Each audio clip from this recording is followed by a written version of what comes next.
Everyone, आज के video में हम प्रश्नावली 3.1 के सवाल करने वाले हैं। 3.1 के सवाल करने से पहले कुछ महत्वपूर्ण बातें हैं जो हमें ध्यान में रखनी है, हमें याद रखनी है। तो चलिए आज का वीडियो शुरू करते हैं। पहली वाली बात हमें ध्यान रखनी है, बहुभुज क्या होता है। रेखाखंडों से बना सरल बंद वक्र बहुभुज कहलाता है। सरल रेखाओं से बना ये दो बिंदुओं को मिलाने वाली रेखाखंड होता है, ठीक है। और इससे बना हुआ बंद वक्र, सरल बंद वक्र बहुभुज कहलाता है। जैसे कि ये है 3 भुजाओं वाला सरल बंद वक्र, इसको त्रिभुज कहेंगे, ठीक है। तो भुजाओं के आधार पर इसमें देखिए 3 शीर्ष है, 3 भुजाएं हैं, तो शीर्षों और भुजाओं की संख्या के आधार पर बहुभुज का वर्गीकरण किया जाता है। इसमें 3 भुजाएं होगी, त्रिभुज हो गया। 4 भुजाओं वाला चतुर्भुज हो जाएगा, 5 भुजाओं वाला पंचभुज हो जाएगा, 6 भुजाओं वाला षटभुज हो जाएगा। इस तरह से बहुभुज होते हैं। देखिए, खुला वक्र जिसका अंतिम बिंदु प्रारंभ बिंदु नहीं होता है, ये यहाँ से एक वक्र शुरू हुआ और इस तरह से ये यहाँ पर जाकर खत्म हुआ। ये प्रारंभिक बिंदु था, ये अंतिम बिंदु था और ये यहाँ से खुला हुआ है। इस तरह के बनने वाले वक्र को खुला वक्र कहते हैं। या फिर इस तरह से ये यहाँ से प्रारंभ हुआ और यहाँ से चलकर इस तरह से ये खत्म हो गया। प्रारंभिक बिंदु और अंतिम बिंदु एक नहीं है, अलग अलग है। और इस तरह से बनने वाले सभी वक्र खुले वक्र कहलाता है, खुला वक्र। आ गया बात समझ में। अब देखिए दूसरा, देखिए बंद वक्र जिसका अंतिम बिंदु और प्रारंभिक बिंदु एक ही हो। जैसे कि हम इस तरह से बनाएं तो ये एक बंद वक्र है, ठीक है। या फिर इस तरह से बना दें, ये भी एक बंद वक्र है। या फिर यहाँ पर इस तरह से बनाएं तो ये सभी बंद वक्र की श्रेणी में आते हैं, ठीक है। अब देखिए, बंद वक्र के 2 भाग, अभ्यंतर और बहिर्भाग। अभ्यंतर का मतलब अंदर, ठीक है, और बहिर्भाग का मतलब इस बंद वक्र के बाहर वाला भाग, ठीक है। तो ये वाली बात भी हमें ध्यान में रखनी है। अभ्यंतर भाग की सीमा ये बंद वक्र के अंदर अंदर, ठीक है। और अगर बहिर्भाग है तो बहिर्भाग की बाहर एक निश्चित सीमा नहीं है, ठीक है। इसका फैलाव अनिश्चित होता है। अब आ जाइए आप, सरल बंद वक्र नहीं, जिसकी रेखाएं आपस में काटती है। किस तरह से, देखिए कोई वक्र इस तरह से बना हुआ है तो ये होता है सरल बंद वक्र नहीं है। ये इसमें रेखाएं आपस में काट रही है, ठीक है। इस तरह से बनने वाले और भी जितने भी वक्र हैं इस तरह के मान लो, ठीक है। तो ये सरल बंद वक्र नहीं है, ठीक है। अब आ जाइए, सरल बंद वक्र किस तरह के होते हैं, जिसकी रेखाएं आपस में नहीं काटती है। तो इस तरह के बंद वक्र, इस तरह के, ये हमारा सरल बंद वक्र हो गया। इस तरह के बनने वाले ये सरल बंद वक्र हो गया, ठीक है। चलिए आगे पढ़िए। शीर्ष, बहुभुज की भुजाएं जहाँ मिलती है, बहुभुज की भुजाएं जहाँ मिलती है, ये मिल रही है, वह बिंदु शीर्ष कहलाता है, ठीक है। शीर्ष पर कोण बनते हैं, कोण के आधार पर बहुभुज हमें पढ़ने हैं हमारी किताब में, उत्तल बहुभुज और अवतल बहुभुज। समझिए, उत्तल बहुभुज को समझिए, प्रत्येक कोण 180 डिग्री से कम होता है। उत्तल बहुभुज में प्रत्येक कोण 180 डिग्री से कम होता है और इसमें जो विकर्ण होंगे वो सभी अभ्यंतर भाग में यानी अंदर ही स्थित होंगे, या बहुभुज के अभ्यंतर में स्थित कोई भी 2 बिंदुओं को मिलाने वाला रेखाखंड उसी अभ्यंतर भाग में होगा, ठीक है। अब आ जाइए अवतल बहुभुज। कम से कम एक कोण 180 डिग्री से अधिक होता है। 2 बिंदुओं को मिलाने वाला रेखाखंड अभ्यंतर से बाहर भी जा सकता है अवतल बहुभुज में, ठीक है। जबकि इसमें पूर्णतया अंदर ही होता है, ठीक है। ये वाली बात हमें ध्यान रखनी है। ये उत्तल बहुभुज और अवतल बहुभुज की बात हो गई। देखिए एक उदाहरण से समझिए उत्तल बहुभुज। देखिए उत्तल बहुभुज ऐसा बहुभुज जिसके प्रत्येक शीर्ष पर बनने वाला कोण का मान 180 डिग्री से कम होता है, उत्तल बहुभुज कहलाता है। तो देखिए यहाँ पर ये उत्तल बहुभुज का एक उदाहरण हो गया। इसी तरह से देखिए अवतल बहुभुज।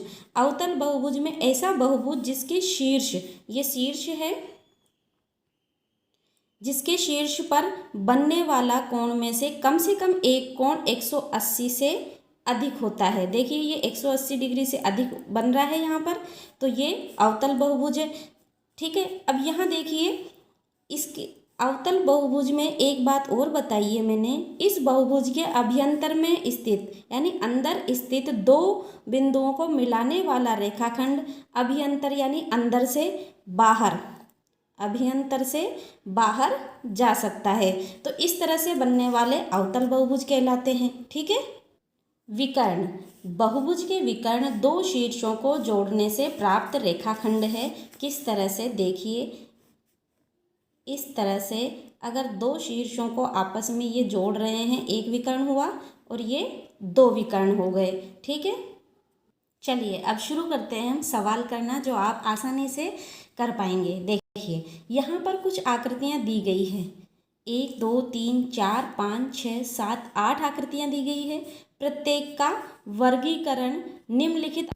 पहला सवाल हमसे पूछा गया है साधारण वक्र के बारे में। तो पहले तो हमें वक्र का पता होना चाहिए, वक्र क्या होता है। देखिए समझिए, बिना पेंसिल उठाए हम जो ड्रॉ करते हैं या चित्र बनाते हैं, इसे हम वक्र कहते हैं। ये जो हमने बनाया, ये इस प्रकार से खुला हुआ या फिर इस प्रकार से बंद, दोनों ही प्रकार के होते हैं। ठीक है, यहाँ पर हमसे साधारण वक्र के बारे में पूछा गया है। साधारण वक्र में खुला और बंद दोनों ही वक्र आते हैं, और जिसमें रेखाएं कोई भी एक दूसरे को नहीं काटती है, वो साधारण वक्र होगा। तो देखिए पहले तो हम इसमें पहला वाला देख रहे हैं, तो इसमें कोई भी रेखा एक दूसरे को नहीं काट रही है, तो ये साधारण वक्र है, ये भी साधारण वक्र होगा।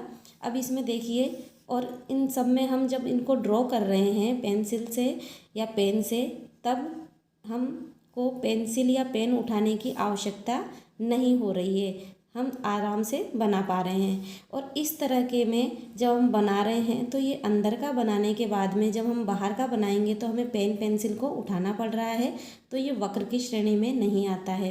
ठीक है, यहाँ पर देखिए हम इसको बना तो रहे हैं, पेंसिल भी नहीं उठानी पड़ रही, लेकिन यहाँ ये रेखाएं एक दूसरे को काट रही है, तो ये साधारण वक्र में नहीं आता है।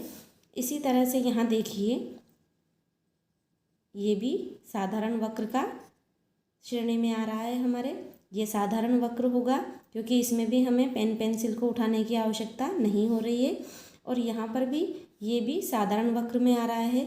इसमें देखिए, इसमें हम जब इस तरह से बनाते हैं, तो इसमें यहाँ से इस तरह से बनाने के बाद ये हमारे साधारण वक्र की श्रेणी में नहीं आ रहा है। इस वाले वक्र में हमने यहाँ से शुरू किया और यहाँ पर आए, तो यहाँ से इधर आने के लिए यहाँ पर काटेगा, इसी तरह से इधर से भी यहाँ पर काटेगा, तो ये हमारा साधारण वक्र नहीं है। तो हमारे साधारण वक्र का आंसर हो गया पहला, दूसरा, पांचवा, छठा और सातवां। यहाँ हम आंसर लिख देंगे। पहला साधारण वक्र के कौन कौन से हैं, पहला, दूसरा, पांचवा, छठा और सातवां, ये साधारण वक्र है। चलिए इसका बी सवाल है साधारण बंद वक्र। देखिए इसमें साधारण बंद वक्र में जहाँ से हम बनाना प्रारंभ करते हैं वक्र को, यानी प्रारंभिक बिंदु पर ही अंतिम बिंदु आकर मिल जाता है और कोई भी रेखा आपस में नहीं काटती है, तो ये साधारण बंद वक्र होगा। देखिए पहले वाले में यहाँ से हमने बनाना प्रारंभ किया और यहीं पर स्टार्टिंग पॉइंट पर ही वापस आकर एंड हो गया, तो ये बंद वक्र हो गया। ठीक है, इसमें भी इसी तरह से प्रारंभिक और अंतिम बिंदु समान है, तो ये भी बंद वक्र है, ये नहीं है। इसमें देखिए, इसमें रेखाएं आपस में काट रही है, तो ये भी नहीं है। यहाँ पर ये साधारण बंद वक्र होगा, यहाँ से बनाना प्रारंभ किया वहीं पर वापस आ जाते हैं स्टार्टिंग पॉइंट पर ही।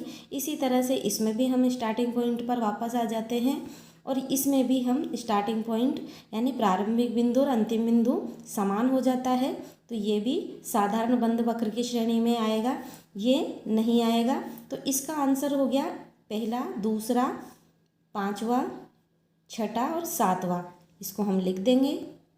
साधारण बंद वक्र का पहला, दूसरा, पांचवा, छठा और सातवां, ये वक्र साधारण बंद वक्र होंगे। अब है बहुभुज। केवल रेखाखंडों से बनी हुई सरल बंद वक्र बहुभुज कहलाता है। तो देखिए इसमें रेखाखंड है और ये सभी भुजाएं बना रहे हैं और यहाँ पर प्रारंभिक बिंदु पर आकर मिले, ये बंद वक्र हो गया, तो इसको हम बहुभुज कहेंगे। देखिए इसमें 1 2 3 4 5 भुजाएं हैं।